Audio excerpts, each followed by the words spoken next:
चलिए बच्चों, आज हम समांतर श्रेणी के कुछ ऐसे क्वेश्चन लेते हैं जो कि थोड़े से उससे हट के हैं, जो पहले अपन पढ़ने से पहले पढ़े हैं कि सिर्फ अगर 20वां पद मालूम है तो निकालिए मान, 20वां पद ज्ञात कीजिए, 14वां पद ज्ञात कीजिए, ऐसे क्वेश्चन आप पढ़े थे।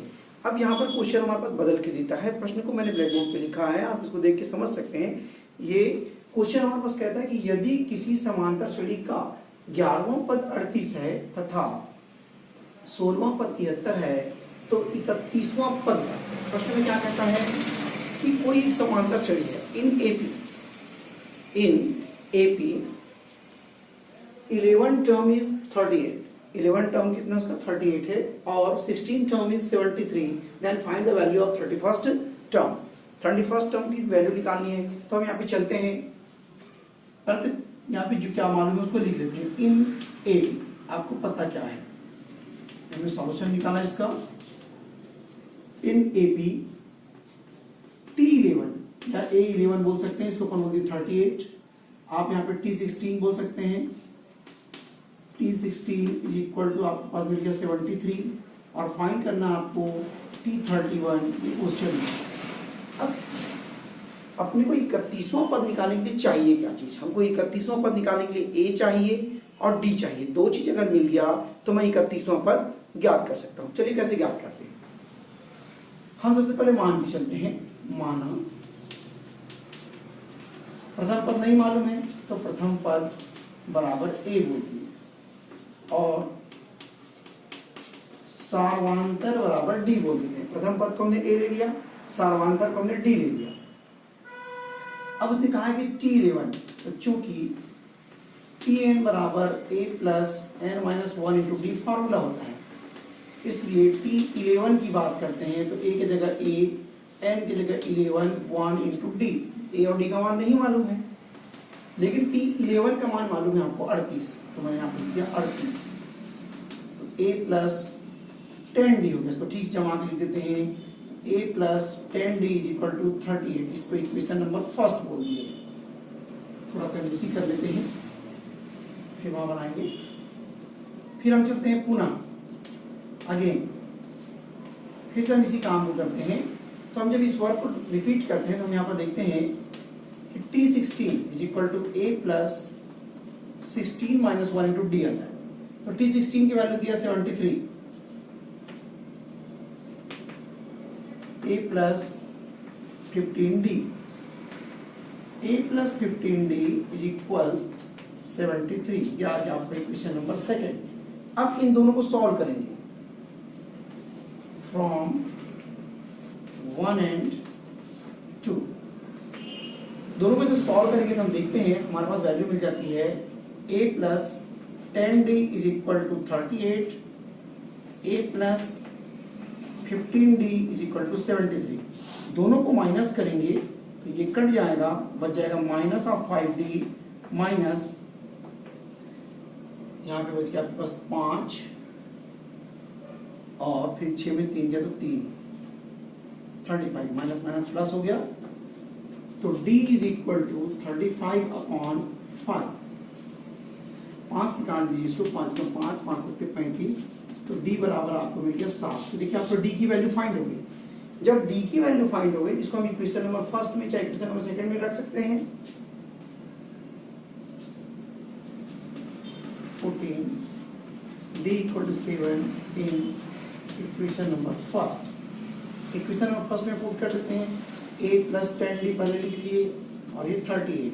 A की वैल्यू हमको नहीं मालूम 10, D की वैल्यू मेरे को पता है 7, 38, A प्लस 70 और यहाँ पे 38। A is equal to 38 minus 70,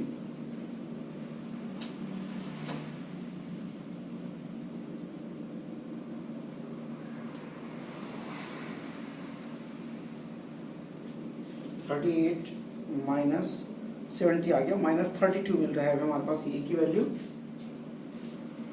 A की वैल्यू हमारे पास आ गई माइनस ऑफ 32। A और D दोनों वैल्यू मिल गया। सो अब हमको प्राप्त ये 31st टर्म, सो T31 बराबर A plus 31 minus 1 into D, format use कर दिए। तो हमारे पास T31 A की वैल्यू -32 है, 31 में आ गया तो 30 आ गया, और D की वैल्यू मेरे पास ऑलरेडी पहले से 7 है, ये कट जाएगा -32 210, इसको हम यहाँ पे घटा देंगे तो हमारे पास मिल जाएगा 178, तो 178, T31 = 178, ये आपका आंसर बन जाएगा। सिंपल सा क्वेश्चन था, थोड़ा बनाना लंबा है लेकिन बन जाता है। देखिए फिर इसी प्रकार से एक और प्रश्न दिया है, थोड़ा सा घुमा के दिया है। इस प्रश्न में क्या कहता है कि किसी समांतर श्रेणी का 12वां पद उसके 5वें पद 14 अधिक है और दोनों पदों का योग 36 है, तो इस श्रेणी का mवां पद ज्ञात करो। तो कैसे ज्ञात करेंगे? यहाँ भी हम ले लेंगे, हमको पद ही नहीं मालूम है तो मान के चलेंगे, फिर वैसे ही इन AP पहले लिख लो, इन AP T12 उसके 5वें पद से 14 अधिक है, इन AP T12 12वां पद जो है उसके 5वें पद से 14 अधिक है, और दोनों पदों का योग T12 + T5 = लिखा है 36, TM = क्वेश्चन मार्क। बनाने का तरीका वैसा ही है, कोई बहुत परेशान होने की जरूरत नहीं है। आप देख सकते हैं कि यहाँ भी वही चल के चलेंगे, माना प्रथम पद बराबर A और सार्वधातुक बराबर यहाँ भी D ले लेते हैं। प्रथम पद को हमने यहाँ भी A ले लिया और सार्वधातुक कितना ले लिया, D ले लिया। अब इस पोजीशन में आप देखेंगे कि जो प्रथम पद है और सार्वधातुक है, तो चूंकि उसने बोला है कि T12 = T5 + 14, प्रथम शर्त उसने बोला है, फर्स्ट कंडीशन, तो T12 A + 11D बन जाएगा, T5 A + 4D बन जाएगा, प्लस 40।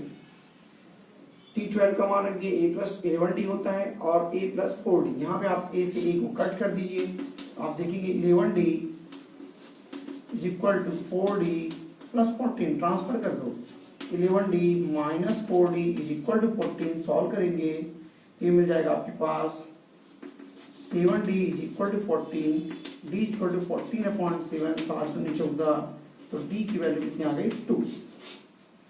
अब D की वैल्यू 2 मिली, फिर हम दूसरा वाला सिस्टम फॉलो करते हैं। उसने दूसरा क्या बोला है, सेकंड कंडीशन,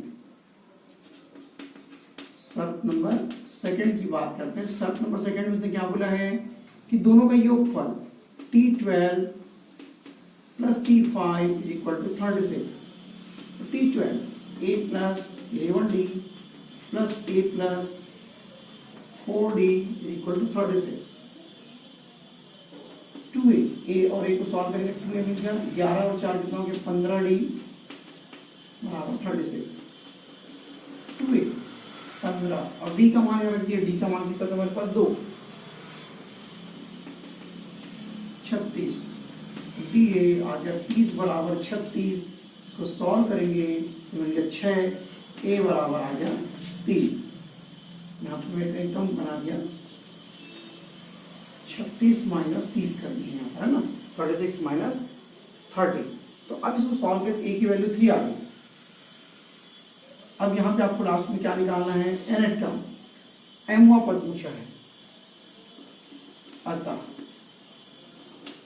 Tn बराबर A + n - 1 × D, तो Tn A की जगह में 3 रखेंगे, n की जगह m रखें और D की जगह आपकी वैल्यू कितनी आएगी, 2। D की जगह भी 2 आया था, रखिए यहाँ पर, तो 3 धन अंदर गुणा करके 2m ऋण में, तो सॉल्व करेंगे तो 1 धन 2, ये आपका आंसर हो जाएगा। बहुत सिंपल सा क्वेश्चन था, बहुत ज़्यादा परेशान होने की जरूरत नहीं, आराम से बनाया जा सकता है। अब अगले वीडियो में थोड़ा और से जो टफ क्वेश्चंस वगैरह हैं उसके बारे में देखेंगे, क्वेश्चंस कैसे दिए हुए हैं। बहुत सारे क्वेश्चन इसमें, इस चैप्टर में तो क्वेश्चन की पूरी भीड़ लगी हुई है, आप जितना बनाएंगे उतना कम है। आप ट्राई करें कि ज़्यादा से ज़्यादा क्वेश्चन इसमें से बना सकें।